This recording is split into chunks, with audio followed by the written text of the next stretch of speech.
Bismillahirrohmanirrohim. Assalamualaikum warahmatullahi wabarakatuh. Alhamdulillahilazi hadana lihaza wa ma kunna linahtadiya laula an hadanallah.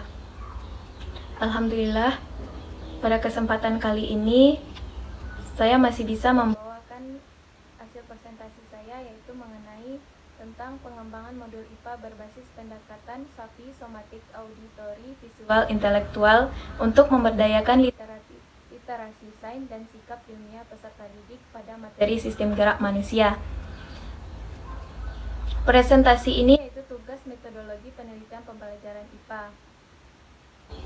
Sebelum itu, perkenalkan, nama saya Ayu Elvianti, NIM 17231004. Mata pelajaran ini di dosen pengampunya yaitu Bu Dra Yurneti MPD. Program studi saya yaitu pendidikan ilmu pengetahuan alam, jurusan pendidikan IPA, Fakultas Matematika dan Ilmu Pengetahuan Alam, Universitas Negeri Padang. Baiklah, kita masuk ke slide pertama. Slide pertama yaitu tentang latar belakang. Di mana latar belakang ini menjelaskan yaitu tentang dalam mengatasi berbagai masalah, pembelajaran seperti dalam keterampilan ilmu biologi di era seperti saat sekarang ini sangat diperlakukan cara pembelajaran yang ilmiah seperti literasi sains.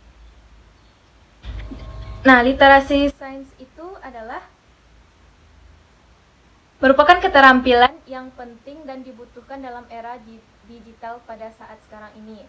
Nah, penerapan literasi sains dalam pembelajaran diharapkan peserta didik akan memiliki kemampuan yaitu seperti memiliki kemampuan dalam hal pengetahuan dan pemahaman tentang konsep-konsep ilmiah dan proses yang diperlukan untuk berpartisipasi dalam masyarakat era digital pada saat sekarang ini.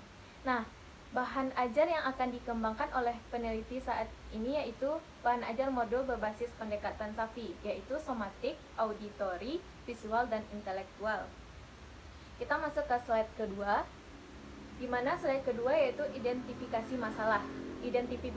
Identifikasi masalah di sini berdasarkan latar belakang masalah yang didapat beberapa masalah. Yang pertama yaitu pembelajaran IPA seharusnya melibatkan siswa secara aktif dan efektif dalam pembelajaran dalam proses belajar mengajar. Yang kedua, penggantian kurikulum yang berulang khususnya di Indonesia seolah menekan peserta didik agar mampu memaknai sains lebih dalam. Lalu yang ketiga, pendidikan selalu menghadapi masalah karena adanya kesenjangan antara yang diharapkan dengan hasil yang dicapai dari proses pengajaran tersebut. Nah, yang ketiga kita masuk pembatasan masalah, di mana pembatasan masalah ini berdasarkan identifikasi masalah yang telah dikemukakan tadi diperoleh batasan masalah yaitu menggunakan bahan ajar yang akan dikembangkan oleh peneliti yaitu tentang modul berbasis pendekatan SAFI yaitu somatik, auditori, visual, dan intelektual. Kita masuk ke slide selanjutnya yaitu rumusan masalah, di mana di rumusan masalah ini berdasarkan latar belakang identifikasi masalah dan maka rumusan masalah pada penelitian ini adalah sebagai berikut. Yang pertama, bagaimana kelayakan modul IPA berbasis pendekatan SAFI tersebut, yaitu somatik, auditori, visual, dan intelektual. Yang kedua, bagaimana respon peserta didik terhadap modul IPA berbasis pendekatan SAFI ini, yaitu somatik, auditori, visual, intelektual, untuk memberdayakan literasi sains dan sikap ilmiah peserta didik kelas 7 dan kelas 8. Nah, selanjutnya itu mengenai tujuan masalah, di mana berdasarkan rumusan masalah yang telah disebutkan tadi, maka tujuan penelitian yang pertama yaitu untuk mengetahui kelayakan modul berbasis pendekatan SAFI ini, dan yang kedua untuk mengetahui respon peserta didik terhadap modul IPA berbasis pendekatan SAFI ini untuk memberdayakan literasi sains dan sikap ilmiah peserta didik kelas 8. Nah, slide selanjutnya yaitu manfaat penelitian. Berdasarkan yang sudah saya sebutkan tadi, yang pertama, bagi lembaga pendidikan dan sekolah tingkat SMP dapat memberikan pemahaman dan menambah wawasan terhadap bahan ajar dengan menggunakan pendekatan SAFI. Bagi guru dapat dijadikan masukan untuk memilih bahan ajar yang memiliki karakter pendekatan SAFI. Lalu yang ketiga, bagi peneliti dapat menjadi pengalaman baru dalam menyusun bahan ajar yang memiliki karakter pendekatan SAFI. Bagi peserta didik, bahan ajar dengan menggunakan pendekatan SAFI dengan menggunakan sebagai motivasi dalam melatih potensi dimilikinya dalam menyerap materi pembelajaran. Lalu yang terakhir, bagi peneliti lain dapat digunakan sebagai acuan untuk melaksanakan penelitian lanjut sejenis, yaitu pengembangan bahan ajar karakter pendekatan SAFI di masa depan. Nah, selanjutnya kita masuk ke bab kedua, yaitu tentang kajian teori. Nah, di bab 2 ini kajian teori yang pertama yaitu tentang modul, di mana pengertian modul itu sendiri adalah sarana pembelajaran atau alat yang disusun secara sistematis dan membuat materi pembelajaran serta metode dalam bentuk tertulis atau cetak. Modul di sini merupakan salah satu bentuk bahan ajar yang dikemas secara utuh dan sistematis. Di dalamnya memuat seperangkat pengalaman belajar yang terencana dan didesain untuk membantu peserta didik menguasai tujuan belajar yang spesifik. Modul minimal memuat tujuan pembelajaran, materi atau substansi belajar evaluasi. Nah, selanjutnya yaitu pembahasan tentang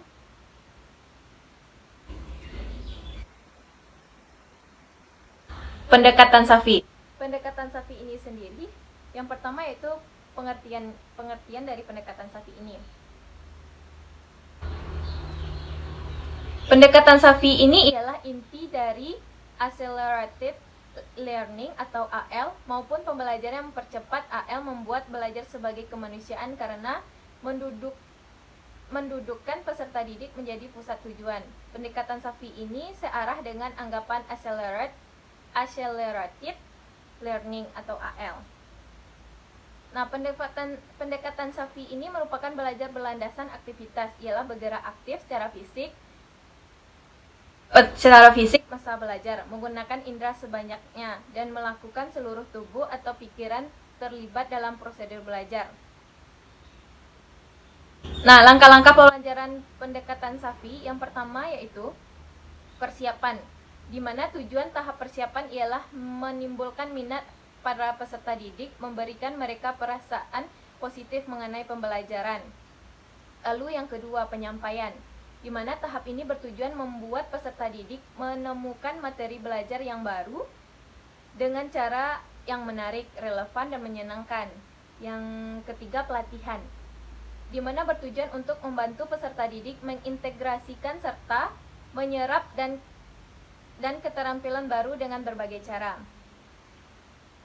Lalu yang terakhir yaitu penampilan hasil, di mana bertujuan untuk membantu peserta didik menerapkan dan memperluas pengetahuan dan keterampilan mereka pada pekerjaan sehingga hasil belajarnya terus meningkat. Nah, kelebihan dan kekurangan pendekatan SAFI ini, yang pertama kelebihannya, SAFI membuat peserta didik tidak hanya duduk diam saja, tetapi membuat mereka beraktif dengan memakai seluruh indera dan pikirannya. Lalu yang kedua, pembelajaran tidak hanya terpusat pada guru. Yang ketiga, pembelajaran menjadi lebih menyenangkan karena banyak beraktivitas. Lalu yang terakhir, kelebihannya adalah lebih leluasa dan membangunkan media serta metode 2.3. Nah, kekurangan dari pendekatan SAFI itu sendiri adalah yang pertama, pembelajaran yang melibatkan sebuah indera dan pikiran serta membutuhkan kemampuan yang lebih, sehingga kemungkinan penerapan semua pokok tersebut akan mengalami kesulitan. Yang kedua, sarana serta prasarana yang dipakai akan banyak. Lalu yang ketiga, kesulitannya, pembelajaran memerlukan persiapan yang lebih matang di segala aspek. Lalu yang terakhir, membutuhkan pengaturan kelas yang lebih baik karena beraktivitas yang terlalu banyak sehingga di dalam kelas terlalu ribut. Nah, selanjutnya yaitu literasi sains. Definisi literasi sains itu sendiri berasal dari gabungan dua kata Latin, literatus, yang artinya ditandai dengan melek huruf atau berpendidikan, dan scientia yang artinya memiliki pengetahuan. Nah, Tujuan utama literasi sains adalah meningkatkan kompetensi yang dibutuhkan peserta didik untuk dapat belajar lebih lanjut dan hidup di masyarakat yang dipengaruhi kebutuhan hidup dalam berbagai situasi. Nah, selanjutnya yaitu mengenai sikap ilmiah, di mana sikap ilmiah ini berarti sikap yang dimiliki oleh seseorang, ilmuwan ataupun akademik ketika menghadapi persoalan-persoalan ilmiah itu sendiri. Nah, indikator ilmiah itu sendiri ada beberapa macam. Yang pertama, sikap rasa ingin tahu. Yang kedua, dapat bekerja sama. Yang ketiga, sikap skeptis, di mana para saintis dan peserta didik perlu bersikap tidak mudah percaya terhadap kesimpulan yang dibuatnya. Lalu, yang kelima, sikap positif terhadap kegagalan. Yang keenam, sikap menerima perbedaan. Lalu, yang terakhir, mengutamakan bukti, atau para saintis mengutamakan bukti untuk mendukung kesimpulan dan mengklaimnya. Nah, selanjutnya, kajian teori yang selanjutnya yaitu kajian materi sistem gerak pada manusia. Nah, kita membahas pendekatan SAFI ini untuk memberdayakan kajian materi sistem gerak pada manusia. Yang pertama, organ penyusun sistem gerak manusia. Yang pertama, tulang. Tulang itu sendiri adalah alat gerak pasif karena tidak dapat bergerak tanpa bantuan otot. Nah, ada dua macam tulang rawan, kartilagon, dan tulang keras, osteon. Di mana tulang rawan ini merupakan tulang penyangga tahapan embrio manusia. Namun setelah dewasa, sebagian tulang rawan berkembang menjadi tulang keras. Nah, tulang keras ini adalah beberapa macam, atau tulang rawan ini ada beberapa macam. Yang pertama, tulang rawan hialin, tulang rawan elastis, tulang rawan fibrosa. Lalu selanjutnya, tulang keras. Tulang keras ini adalah rangka yang menyongkong sebagian besar tubuh manusia dewasa terbuat dari tulang keras. Bagian luar tulang keras dilapisi oleh periosteum dan merupakan 32 tempat meletaknya otot. Nah, ada beberapa tulang keras. Yang pertama, tulang kompak, tulang spons, tulang pipa, tulang pipih, tulang pendek, dan tulang tak beraturan. Selanjutnya itu pembahasan tentang sendi. Sendi di sini berdasarkan ada tidaknya gerakan. Artikulasi dapat dibedakan menjadi sendi mati atau sinartosis, sendi kaku, amfiartorsis, dan sendi gerak, diartorsis. Nah, sendi mati di sini merupakan hubungan antara tulang yang dihubungkan oleh serabut jaringan ikat sehingga tidak dapat digerakkan. Yang kedua, sendi kaku merupakan hubungan antar tulang yang dihubungkan oleh kartilago sehingga kemungkinan gerakan secara terbatas. Nah, lalu sendi gerak. Sendi gerak merupakan sendi yang tidak dihubungkan oleh jaringan ikat sehingga tulang dapat digerakkan secara bebas. Selanjutnya, otot. Otot disebut juga dengan alat gerak aktif karena otot dapat berkontraksi. Ada beberapa jenis-jenis otot. Yang pertama, otot polos. Otot polos ini berinti satu, berbentuk gelondong dengan kedua ujung meruncing. Bekerja secara tidak sadar atau otonom, lambat dan tidak cepat lelah. Selanjutnya, otot lurik. Otot lurik di sini memiliki garis gelap dan terang sehingga disebut dengan otot serang lintang. Garis gelap dan terang tersebut akan aktin dan miosin yang merupakan komponen penggerak otot. Yang terakhir yaitu otot jantung. Otot jantung berinti banyak dan terletak di tengah, terletak di jantung, berbentuk serabut lurik, bercabang dan bekerja secara otonom. Nah, selanjutnya itu kelainan dan penyakit pada sistem gerak manusia. Di mana gangguan kelainan tulang yang pertama skoliosis, yaitu kondisi di mana tulang belakang bagian punggung membengkok ke kiri atau ke kanan. Lalu lordosis. Lordosis di sini kondisi di mana tulang belakang bagian punggung membengkok ke depan. Lalu kifosis merupakan kondisi yang kembali dengan kondisi lordosis, di mana tulang belakang bagian punggung membengkok ke belakang. Lalu ada fraktura, yaitu patah tulang, osteoporosis, lalu rakitis. Nah, slide selanjutnya yaitu mengenai penelitian relevan. Di mana penelitian relevan ini, penelitian yang berhubungan terhadap pengembangan media pembelajaran berbasis SAFI berbentuk bahan ajar yang dilaksanakan oleh Hadi Wijaya pada tahun 2016 dengan judul penelitian pengembangan bahan ajar biologi berbasis SAFI, somatis, auditori, visual, intelektual pada subpokok pembahasan ekosistem kelas 7 SMP. Nah, kesimpulan dari penelitian ini adalah kualitas buku siswa berbasis SAFI, somatik, auditori, visual, intelektual dapat diketahui dari hasil rata-rata validasi buku peserta didik berbasis pendekatan SAFI yang terdiri dari validator ahli materi, validator ahli media, serta validasi ahli bahasa 78,71% dengan interpretasi sangat baik. Nah, selanjutnya yaitu kerangka berpikir, di mana kerangka berpikir ini yang pertama permasalahan yang ditemukan yang pertama bahan ajar yang digunakan dalam proses pembelajaran masih menggunakan buku paket yang tebal. Jadi peserta didik hanya ketertarikan untuk membaca dan belajar. Kemampuan literasi sains dan sikap ilmiah peserta didik yang masih rendah. Itulah permasalahan yang kedua yang ditemukan.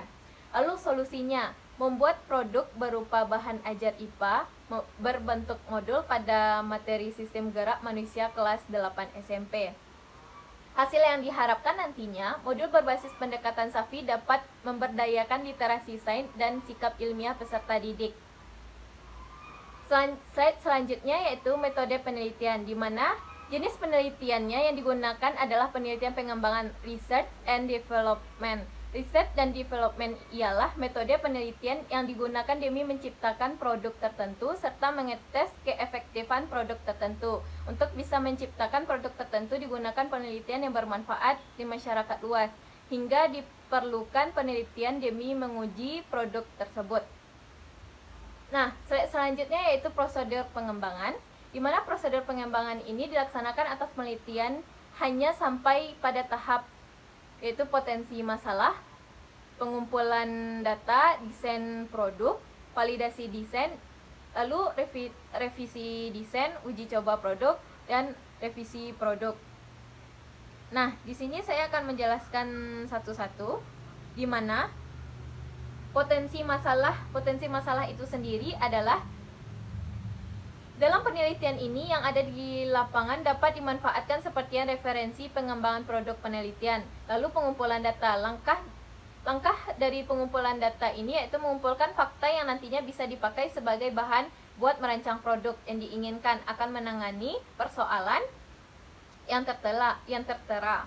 Lalu desain produk, sesudah menemukan potensi dan masalah juga membangun berita, kemudian menciptakan produk awal modul IPA terpadu berbasis pendekatan SAFI pada materi sistem gerak pada manusia, yaitu dengan menentukan ukuran kertas, skala spasi, font, jenis huruf agar menarik nantinya. Lalu desain produk, lalu selanjutnya validasi desain. Setelah produk awal telah selesai dibuat, selanjutnya adalah validasi ahli, yang di dalamnya terdapat ahli materi, ahli media, dan ahli pembelajaran. Selanjutnya yaitu revisi desain, lalu uji coba produk. Nantinya ada revisi produk di mana setelah dilakukan uji coba skala kecil, uji coba skala besar, dan uji coba guru, jika diketahui bahwa modul IPA pada pokok bahasan sistem gerak pada manusia dengan pendekatan SAFI memperoleh kriteria sangat menarik. Nah, slide selanjutnya akan membahas tentang instrumen penelitian, di mana instrumen ini sendiri adalah alat yang digunakan untuk mengumpulkan data dalam suatu penelitian dan penilaian. Nah, slide selanjutnya mengenai tentang teknik pengumpulan data. Nah, teknik pengumpulan data di sini yaitu kuesioner atau angket. Angket ialah metode pengumpulan data yang dilakukan atas cara membagi seperangkat pertanyaan tertulis terhadap responden agar dijawabnya. Angket penelitian ini dipakai demi mengumpulkan data tentang kepentingan peserta didik, angket validasi produk yang disediakan terhadap para ahli materi, ahli media, serta ahli pembelajaran. Angket tanggapan pendidikan biologi pada pendidikan ini, serta peserta didik subjek pada uji coba angket, yaitu angket validasi, di mana Angket validasi ini terdiri atas tiga, yaitu angket validasi ahli materi, media, serta bahasa. Urutan penulisan dalam instrumen validasi adalah judul, petunjuk yang di dalamnya terdapat tujuan penilaian, pertanyaan dari penelitian, kolom penelitian, saran, kesimpulan, dan tanda tangan validator. Nah, slide selanjutnya yaitu teknis analisis, di mana teknis analisis ini ada beberapa tabel. Yang tabel pertama yaitu angket analisis hasil validasi, di mana keterangannya SB itu sangat baik, B itu baik, C itu cukup, K itu kurang, SK itu sangat kurang. Skornya diberi dari sangat baik itu 5, baik itu 4, lalu cukup itu 3, kurang itu 2, sangat kurang itu 1. Nah, tabel selanjutnya yaitu mengenai teknis analisis hasil angket tanggapan guru dan peserta didik. Pilihan jawaban itu dari sangat setuju diberi skor 5, dan setuju diberi skor 4, kurang setuju diberi skor 3, lalu tidak setuju diberi skor 2, sangat tidak setuju diberi skor 1. Nah, demikianlah presentasi yang dapat saya sampaikan.